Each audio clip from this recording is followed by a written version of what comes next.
Ustaz, saya sudah menjalani rumah tangga dengan suami selama 1 tahun. Saya berusaha menjadi istri yang taat. Namun nampaknya kesalahan dalam hal-hal kecil bisa menjadi besar. Belum lama ini suami saya memukul kepala saya berkali-kali. Seperti memukuli maling. Karena saya membeli sesuatu dengan uang saya sendiri. Padahal sebelumnya saya jarang beli apa-apa. Dan saya baru mengetahui kalau ternyata suami pernah melakukan KDRT dengan mantan istrinya.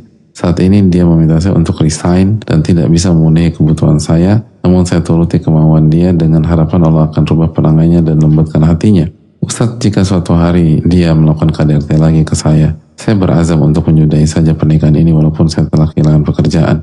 Insya Allah selama saya masih hidup, Allah masih kasih saya rezeki untuk penghidupan saya ke depan. Verbal abuse dan physical abuse yang dilakukan suami saya mengikis rasa kepercayaan diri saya, membuat saya tertekan, bahkan saya menjadi membenci diri saya sendiri karena gagal dalam memilih suami, karena keterbatasan saya tidak ada wali.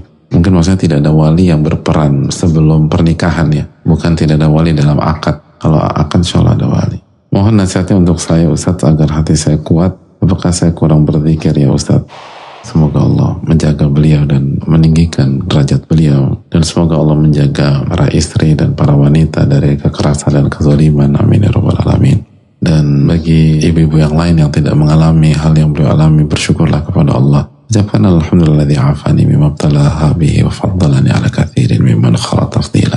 Segala puji bagi Allah ya menjaga saya dari ujian yang dialami dan melebihkan saya dari banyak hamba Allah yang lain. Dan semoga yang bertanya dijaga oleh Allah, dijaga imannya, diberikan kesabaran dan diberikan taufik untuk memberikan keputusan di hari esok. Adapun pertanyaan, apakah saya kurang berzikir ya Ustaz? Hadirin, siapa di antara kita yang gak kurang berzikir? Kita semua ini banyak kekurangan, banyak lalai. Siapa di antara kita yang zikirnya seperti Nabi SAW, Abu Bakar As-Siddiq, Umar bin Khattab, radhiyallahu dan lain-lain?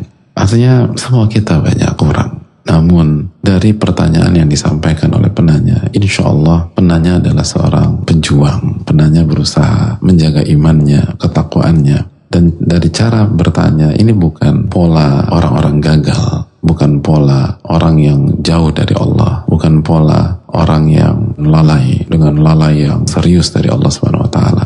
Nasabuhum kadzalik wallahu hasibul la nuzaki Allah la ahada. Ini yang kita tahu dan kita tidak merekomendasikan siapapun di hadapan Allah, dan Allah yang maha tahu tentang kondisi seseorang. Karena sekali lagi beliau memulai pertanyaan dengan adab yang baik, lalu juga beliau kata beliau berusaha taat sampai disuruh resign beliau ikut. Itu kan bukan tipikal wanita pembangkang. Kita tahu ada bagian wanita yang nggak mau nurut sama suami, beliau berusaha nurut. Lalu beliau menyampaikan, selama saya masih hidup Allah pasti kasih rizki buat saya. Itu kan iman kepada nama dan sifat Allah, Ar-Razzaq, iman kepada takdir Allah Subhanahu Wa Taala. Ada banyak kelebihan yang dimiliki oleh penanya. Jadi terus evaluasi diri, tapi jangan berkecil hati. Hadirin, ketika Asia disiksa oleh Fir'aun, disiksa bukan hanya dipukul, apakah itu berarti Asia gagal jadi istri? Apakah artinya Asia tidak soleha? Apakah artinya Asia pecundang? Tidak. Asia, kata Nabi SAW, adalah wanita yang sempurna.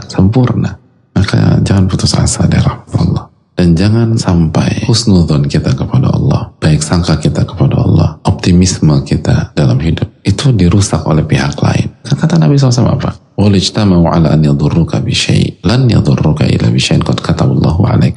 Apabila seluruh manusia ingin menjegalmu, ingin menghancurkanmu, gak akan bisa kecuali apa yang Allah takdirkan atas dirimu. Jangan biarkan ucapan orang lain, sikap orang lain siapapun itu membuat kita terpuruk, membuat kita benci terhadap diri kita sendiri. Allah berfirman, "Laqad khalaqnal insana fi ahsani taqwim." Allah telah menciptakan manusia dengan sebaik-baik penciptaan.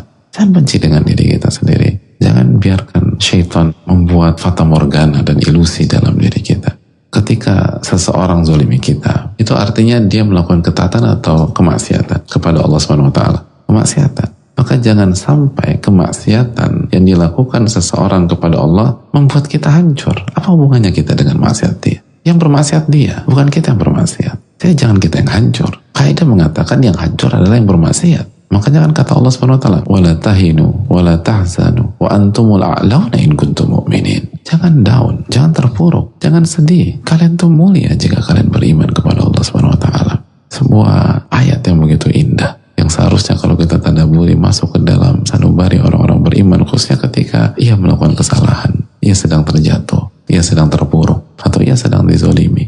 Kalian mulia selama kalian beriman. Kalian mulia mulia selama kalian yakin kepada Allah Subhanahu wa Ta'ala. Allah motivasi para sahabat pada saat perang Uhud, dan jelas kemenangan yang di depan mata itu pupus itu karena khususnya kesalahan mayoritas pasukan pemanah. Tapi kita tahu jasa-jasa para sahabat besar, kebaikan-kebaikan mereka sangat luar biasa, dan kebaikan-kebaikan mereka itu jauh lebih banyak, jauh lebih tinggi, jauh lebih besar daripada kesalahan sebagian mereka di perang Uhud. Dan semoga itu juga yang kita harapkan kondisi penanya. Mungkin penanya buat salah, tapi siapa di antara kita nggak buat salah? Penanya buat salah, saya buat salah, ibu-ibu yang lain buat salah, kita semua buat salah. Tapi semoga kebaikan dan amal soleh itu lebih besar daripada kesalahan. Adapun apabila pernikahan ini memang membawa kemudorotan dan terjadi KDRT lagi dan penanya ingin menyelesaikan, maka itu hak penanya. Saran saya istikharahkan dan musyawarahkan ke ahli dan orang-orang bijak yang ada di sekeliling penanya.